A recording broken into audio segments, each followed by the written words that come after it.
for Standard 9th History. Hello kids, today we will learn chapter number 4 from history, that is the Mauryan Empire. Before we start this chapter, let me just talk about the background first. Okay, till now we have learned chapter number 1, 2, 3. Okay, that is the Harappan civilization, then we have the Aryans, and then we have rise of Jainism and Buddhism.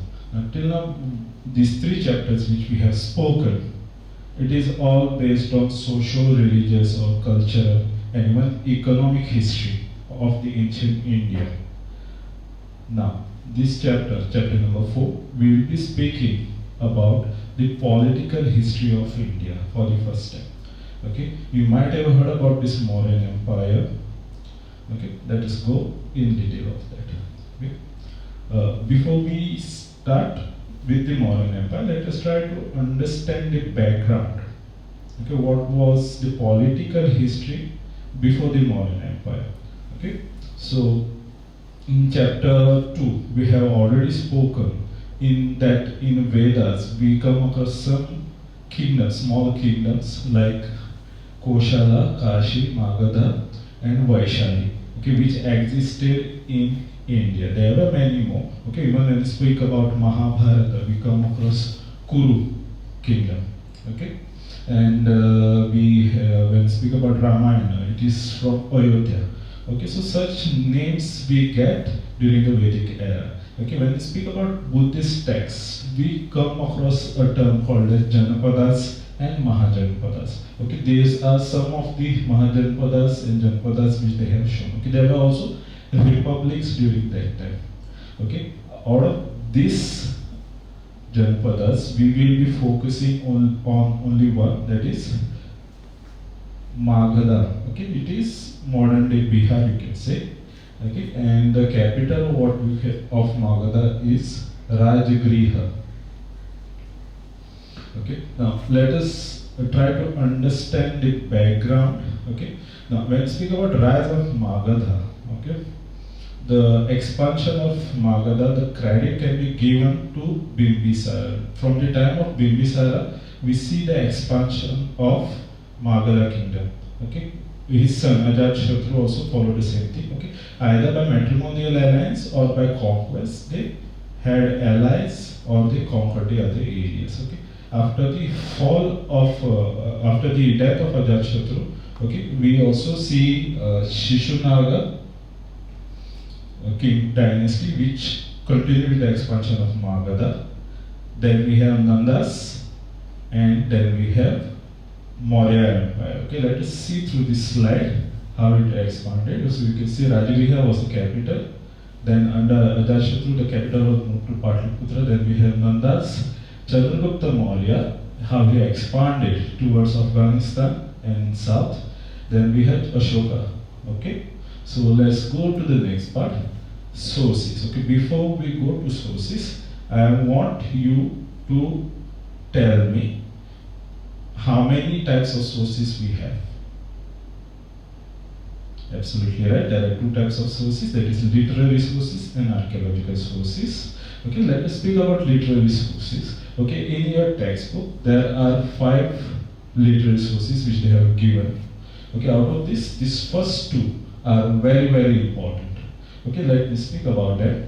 Okay, so first, Arthashastra. Okay, Arthashastra was written by Kautilya, okay, also known as Vishnugupta and famously known as Chanakya. You must have read Chanakya Niti. Okay, it is all based on Arthashastra. Okay, in this Arthashastra, Kautilya tells about the administration, what the king, what the local rulers, administrators should do, and it also tells us about what was happening. Okay, and it also tells us about the society during the Mauryan era and even before Mauryan era.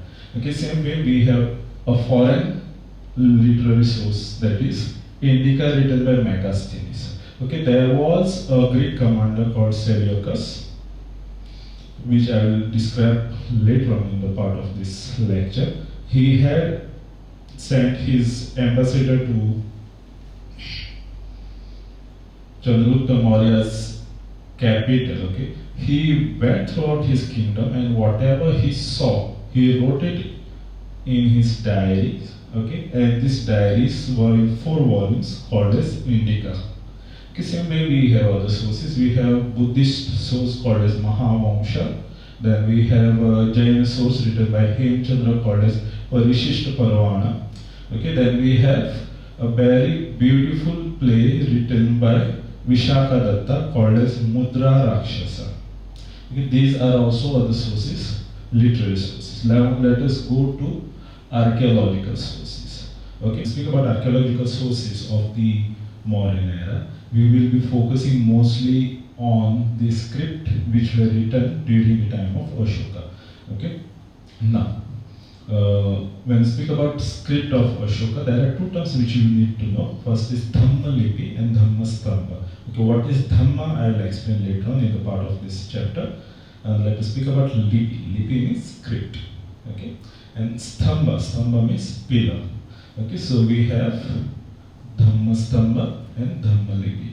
Okay, now when we speak about Dhamma Lipi, in modern day terms, it is called as Ashokan rock edicts. Okay, I repeat, Ashokan rock edicts. Those are divided into 2 parts by the historians: the major rock edict and the minor rock edict. Okay, they have description. Some have big description, some have less description. So based on that, they are divided into major, minor.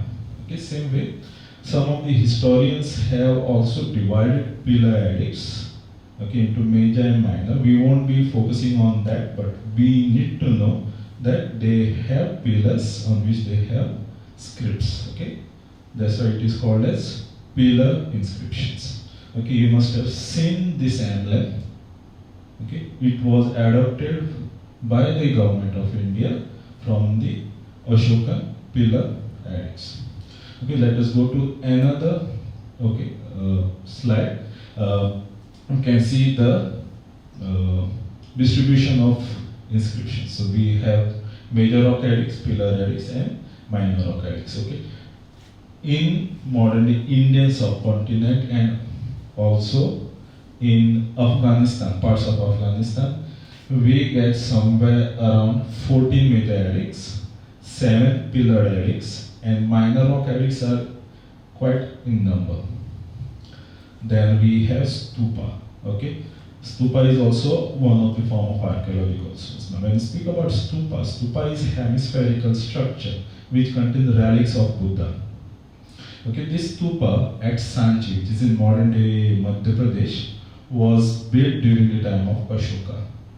Okay, now later on, after the fall of Mauryan Empire, what we see is that the next dynasty, that is Shunga, also modified it. They expanded a bit and they also put some compound around it, and they also have beautified it. Okay, so you can see nice carvings over here. Okay, these are the Jataka tales which Shungas later added. Okay, now let us go to the political history of the Mauryan Empire. First comes Chandragupta Maurya. Okay, so this is the empire which was built by Chandragupta Maurya, either by wars or matrimonial alliance or both. Okay, now before we speak about Chandragupta Maurya, let us speak about 3 people: Chanakya, the Nanda ruler Dhanananda, and the Macedonian ruler Alexander. Okay, what happened in the 4th century BCE, or at the end of the 4th century BCE, Alexander from Macedonia united all the Greeks. Okay, he expanded the territory. Okay, he captured modern day Egypt areas, he captured modern day Middle East areas. Okay, even Persia, Afghanistan. Later on, through Khyber Pass and other passes, they captured parts of what we call modern day Pakistan. During that time, a teacher from Takshila, or Takshashila as it was called as, Chanakya, made an attempt to get rid of Alexander. What he did, he went to Patliputra. He met the Nanda ruler named Dhanananda. He requested him to help to get rid of these foreign invaders. But Dhanananda, instead of helping, he just pushed him out, he insulted him. During that time, Chanakya took a vow. He took the vow that he will get rid of this Dhanananda. Okay, he moved back with the help of his students and other local rulers. He got rid of Dhanananda and he put one of his pupil, one of his student, Chandragupta Maurya, as the next king.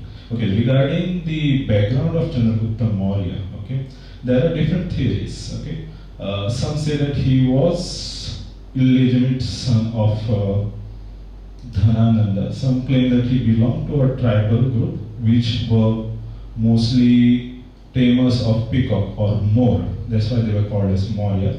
And some sources call him Kulahina. Kulahina means he does not know who were his ancestors. Okay, after becoming the ruler of Magadha kingdom, okay, he expanded. Okay, when he expanded, he had moved towards what we call the Indus River Valley. Okay, after reaching Indus River Valley, he had to face the Greeks. Now, what happened by the time Patliputra was taken by Chandragupta Maurya, Alexander had already died and his empire was divided amongst his commanders. One of their commanders was Seleucus, who controlled what we call modern day Persia, Afghanistan, and river Indus Valley. Okay, so the clash between Chandragupta and Seleucus was held. There was a war in which Seleucus was defeated. Seleucus had to give away Gadrosia, Aria, and Arcosia, and he also had to give what we call modern day Kabul area. Okay, and this war did not end up in more clashes. In fact, they had matrimonial alliance after that. Seleucus' daughter got married to Chandragupta Maurya, and Chandragupta Maurya in return gave 500 war elephants to Seleucus. Okay, after completing the control of all this territory, Chandragupta Maurya in his later life retired and went towards south of India and lived a ascetic life. Okay. After Chandragupta Maurya, we see his son Bindusara ruling for some years. Okay, Bindusara had many sons. One of the sons was Ashoka.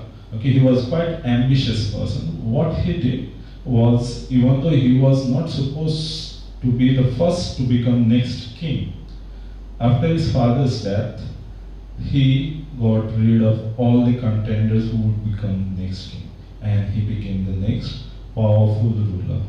And he also, with matrimonial alliances and wars and conquest, expanded in other territories. Okay, but one of the major war which he had to fight was for Kalinga. Okay, this is Kalinga, or what we say modern day Odisha area. Okay, the bloodiest war he had to face. After watching that war, okay, he lost interest in war. Okay, he got more attracted towards peace and he got more attracted towards Buddhism. During that time, it is said that 7-year boy named Nigrodha made him accept Buddhism. And influenced by Buddhism, Ashoka came up with what we call Dhamma. Okay, Dhamma, it is the moral laws which Ashoka wanted the people to follow. Now, what are those moral laws? As per the rock edicts which we find throughout Indian subcontinent and beyond, we come to know about 10 basic principles. Okay, Sushusha, that is obedience to the parents and elders. Apachiti, that is respect to teachers. Then Sampratipati, that is proper treatment towards ascetics and fellow beings.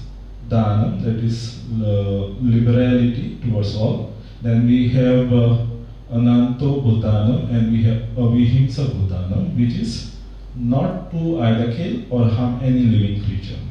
Okay, then we have Apavyayata, Apabhandatacha, that is moderation of spending and practice of saving, that is not live a lavish life. That's what he wanted to say. Satyam, be truthful. Dhammarati, that is attachment towards morality, and lastly we have Bhavashuddhi, purity of heart. Okay, it was more of moral laws. Okay, Ashoka did not just stop over there. He tried to spread his ideology along with the inscription. He also sent missionaries to the other part of the world. Okay, he sent some missionaries towards what we call modern day Burma, Gujarat, South India, Gandhara, that is in modern day Afghanistan, and even the Yavana areas. Yavana means Greek areas. Okay, and especially description should be made for him sending his own son Mahendra and his daughter Sanghamitra to Sri Lanka to spread the ideologies of Dhamma. Okay, so he made an attempt to spread the ideologies of Dhamma as well as Buddhism.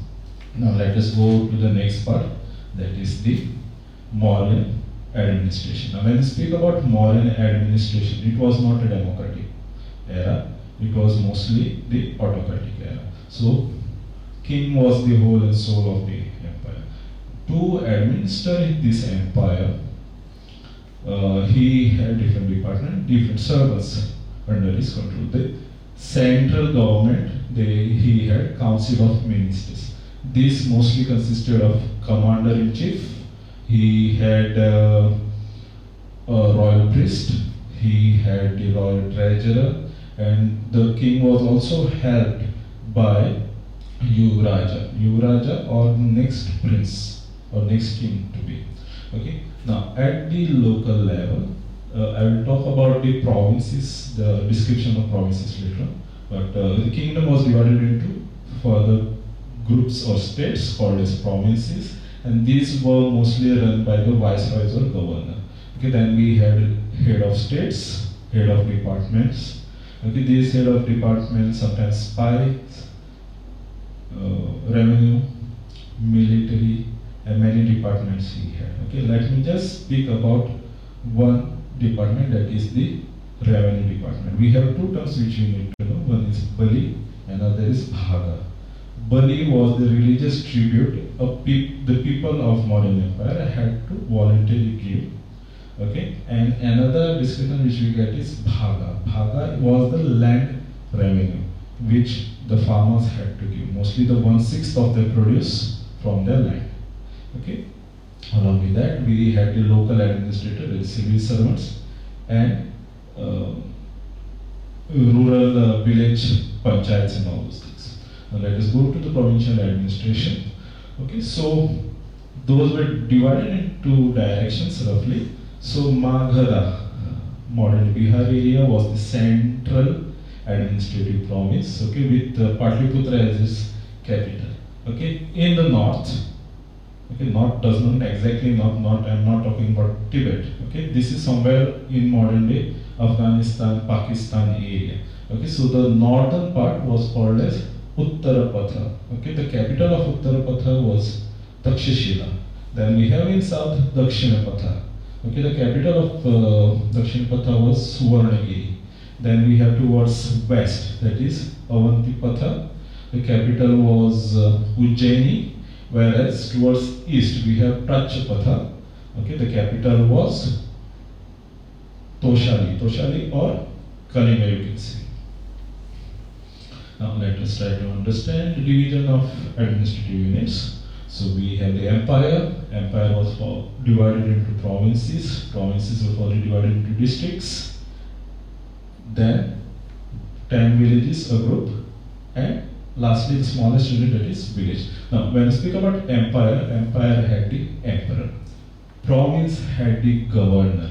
Okay, governors were mostly the prince. Okay, the sons of the king and the relatives of them.